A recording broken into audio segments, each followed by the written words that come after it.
Olá pessoal, vamos dar sequência aos nossos estudos aqui e agora falando sobre os princípios constitucionais tributários. O primeiro princípio que nós vamos falar aí é o princípio da competência. Então vamos ver qual é o conceito do princípio da competência. Previsto no artigo 150, parágrafo 6º, e no artigo 151, inciso 3º da Constituição Federal, o exercício da competência tributária é dado à União, aos Estados e aos municípios, que por meio de sua Casa Legislativa exercitarão as competências tributárias, não sendo permitido qualquer delegação ou prorrogação desta competência para outro ente que não seja aquele expressamente previsto. O princípio da competência, então, diz o seguinte, que somente a União, o Estado e municípios podem criar ou podem cobrar tributos. Compete, então, à União, Estados e município instituir e cobrar tributos através do Poder Executivo e do Poder Legislativo, tanto federal como estadual ou municipal. Ok? O outro princípio é o princípio da legalidade. O princípio da legalidade diz o seguinte: a Constituição Federal assegura que ninguém será obrigado a fazer ou deixar de fazer alguma coisa senão em virtude de lei. O princípio da legalidade reafirma o disposto no artigo 5º, inciso 2º da Constituição Federal, proibindo expressamente os entes da federação, ou seja, a União Federal, os estados e os municípios, de exigir ou aumentar tributos sem que haja uma lei que o estabeleça. Portanto, o princípio da legalidade, ele vem de encontro ao conceito de tributos, O tributo, ele só tem valor, ele só pode ser cobrado, ele só pode ser instituído com base em lei. Então, o princípio da legalidade fala que para se cobrar o imposto ou para se majorar uma alíquota ou diminuir uma alíquota, é necessário que haja uma lei. Há apenas dois impostos aí que tem uma exceção, que essa majoração de alíquota ou diminuição de alíquota pode ser através de decreto, que são os impostos de importação e exportação. Beleza? O terceiro princípio é o princípio da isonomia ou igualdade. O conceito desse princípio diz o seguinte, a isonomia veda tratamento desigual dos contribuintes que se encontram em situação equivalente, assim como qualquer distinção em razão de ocupação profissional ou função por eles exercida, independentemente da denominação jurídica dos rendimentos, títulos ou direitos. Ou seja, o princípio da isonomia ou da igualdade garante que todo contribuinte seja tratado da mesma forma.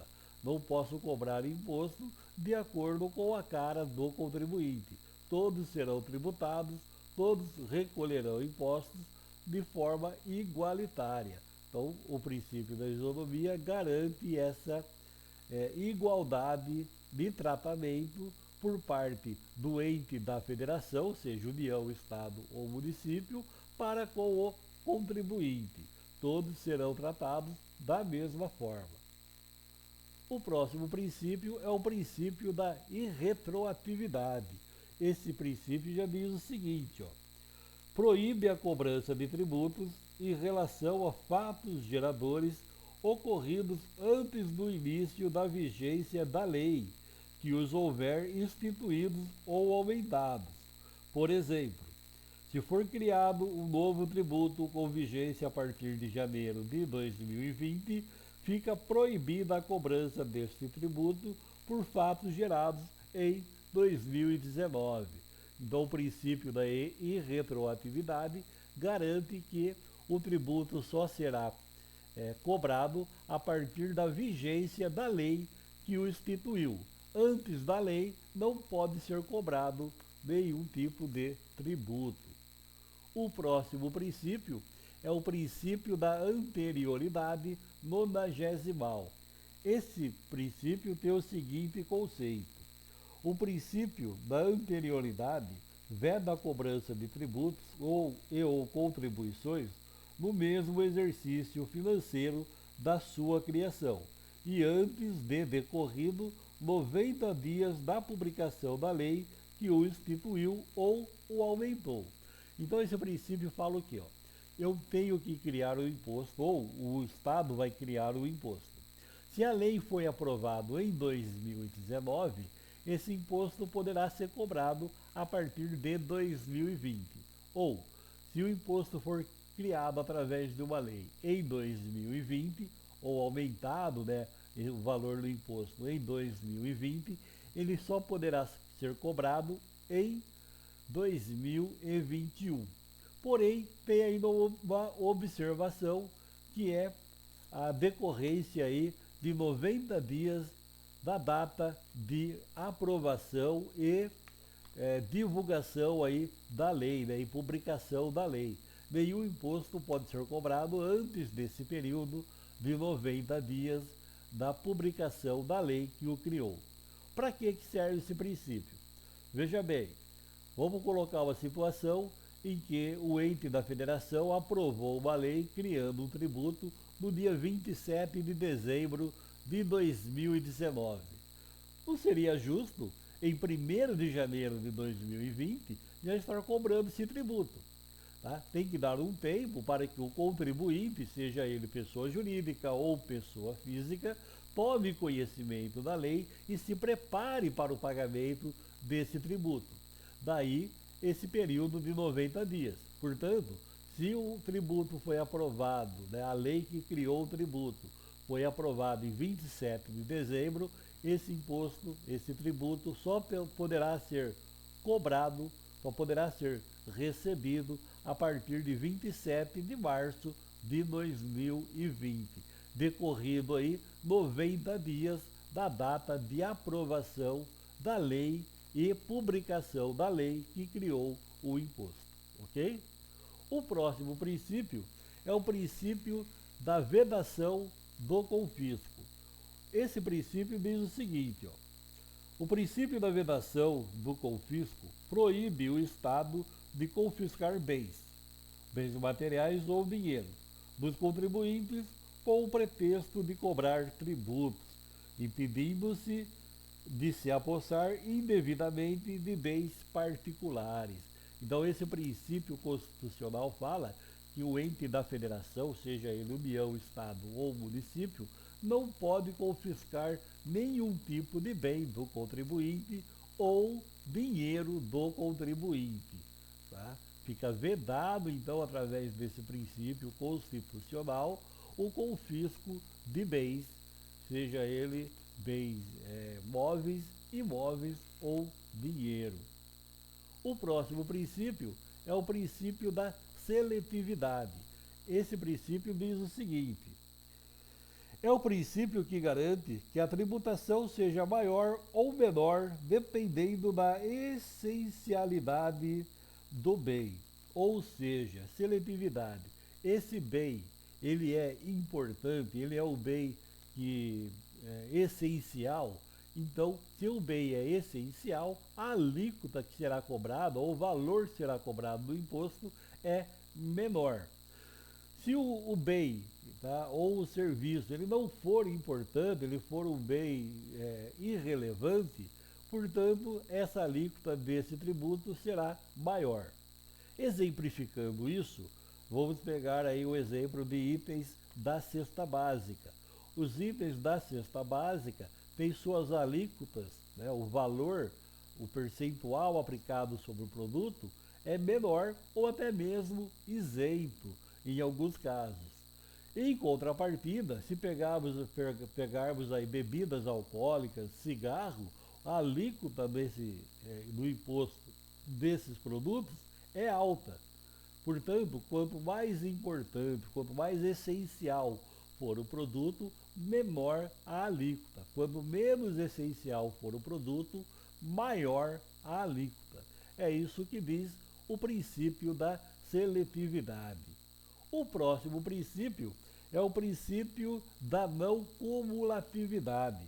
Esse princípio, em seu conceito, diz o seguinte: o objetivo do princípio da não cumulatividade é não cobrar duas ou mais vezes um tributo sobre o mesmo fato gerador.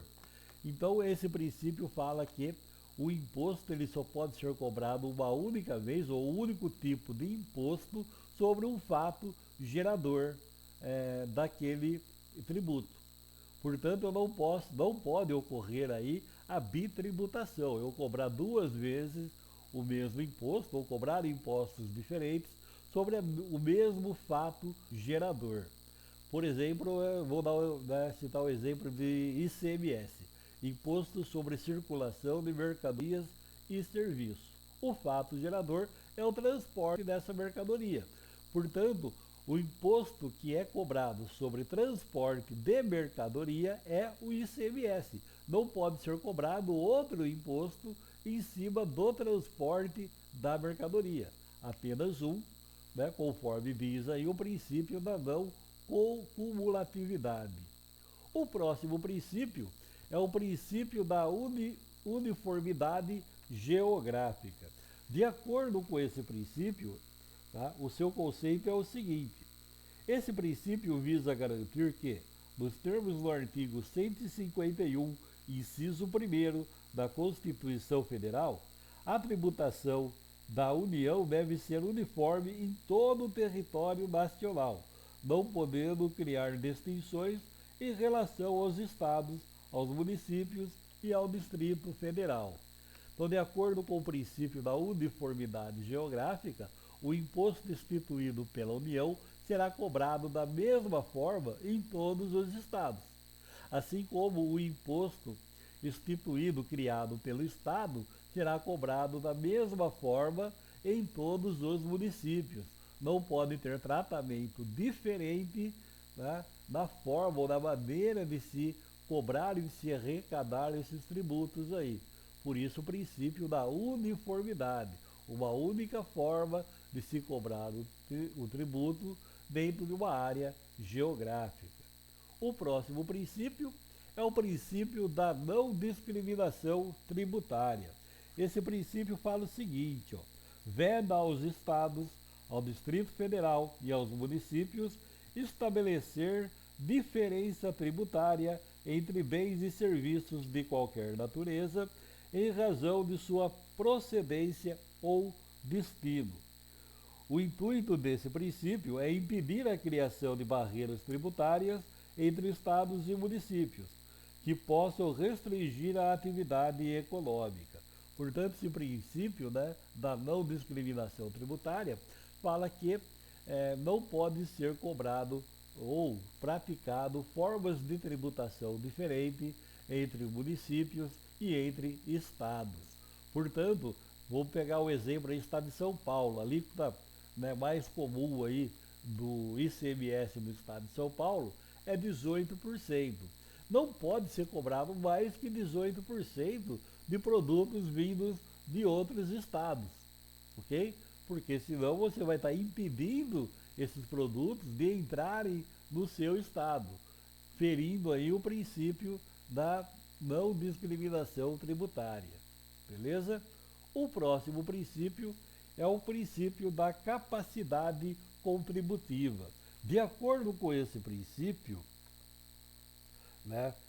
da capacidade tributiva, visa fazer com que a União, Estados e municípios avaliem, sempre que possível, a capacidade econômica do contribuinte antes da instituição de um tributo. Não adianta o Estado criar um tributo onde os seus contribuintes não conseguirão pagar esse tributo. A União criar um tributo também, instituir um tributo onde os contribuintes não poderão, não conseguirão pagar o tributo.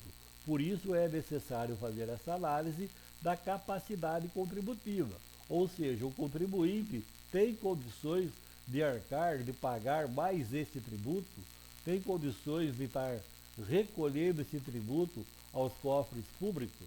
Se não tiver a capacidade, o tributo não deve ser criado. O último princípio aí, constitucional aí, voltado a tributos é o princípio da tipologia tributária, cujo conceito é o seguinte: esse princípio visa impedir que dois tributos possam ter a mesma base de cálculo. Portanto, as espécies tributárias são definidas pela distinção de dois fatores: hipótese de incidência e base de cálculo, conforme depreende, conforme trata aí o artigo 145, parágrafo 2º da Constituição. Esse princípio da tipologia tributária, que trata aí das formas de tributos, de quais serão os tributos, ele fala que todo tributo deve ter uma base legal aí para se cobrar esse tributo, uma base de cálculo. Né? Por exemplo, o IPI, qual que é a base de cálculo? Os produtos industrializados. O ICMS, o transporte, desses produtos aí de estados para estados, de cidades para cidades. Então, para cada tipo de tributo tem a sua base tributária, em cima do qual será cobrado esse tributo. E não pode haver aí, dois tipos de tributos sendo pagos ou sendo calculados sobre a mesma base tributária. Apenas um único tributo por base tributária. Então, na hora de se instituir a espécie do tributo, na hora de se criar a lei, precisa deixar bem claro qual será a base tributária e se não está adentrando a base tributária de um outro tributo já existente. Caso isso aconteça, também o tributo não poderá ser criado ou esse tributo será inconstitucional. Beleza, pessoal? Então esses são os princípios tributários aí constitucionais. Espero ter elucidado aí para vocês aí um pouco desses princípios. Estamos à disposição aí para esclarecimentos de dúvidas e fica aí o convite para a nossa próxima aula, que será em breve. Valeu, pessoal, um abraço para todos vocês aí, fiquem com Deus.